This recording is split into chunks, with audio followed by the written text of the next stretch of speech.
ভাইয়া, আমি জীবনে সর্বপ্রথম কার্জন হলের ভিতরে ঢুকেছিলাম আমার ঢাকা বিশ্ববিদ্যালয়ের ভর্তি পরীক্ষার দিন।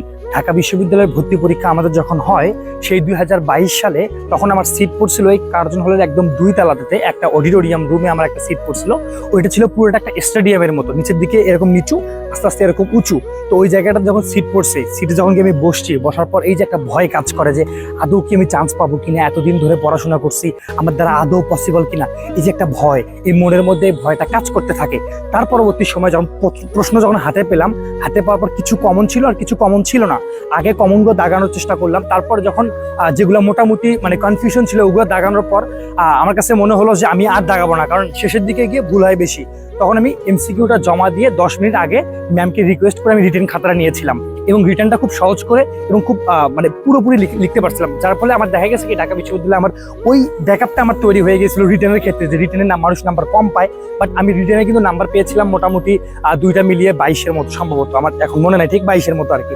সো এই যে একটা আবেগ, এই যে একটা অনুভূতি, বাট আমি কিন্তু বলতে পারি না যে আসলে আবার চান্স হবে কিনা, এবং ঢাকা বিশ্ববিদ্যালয়ে যে ফার্স্ট হয় সেও বলতে পারে না যে আদৌ তার চান্স হবে কিনা, কারণ সেখানে লিখিত থাকে এবং প্রশ্ন মানে পরীক্ষা দিয়ে বের হওয়ার পরে আর বলা যায় না যে চান্স হবে কিনা।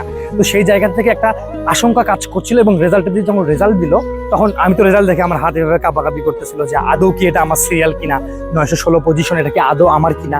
তো এই যে একটা আবেগ, এই যে একটা অনুভূতি, এই দিনটা কিন্তু তোমার সামনের দিকে এগিয়ে আসছে।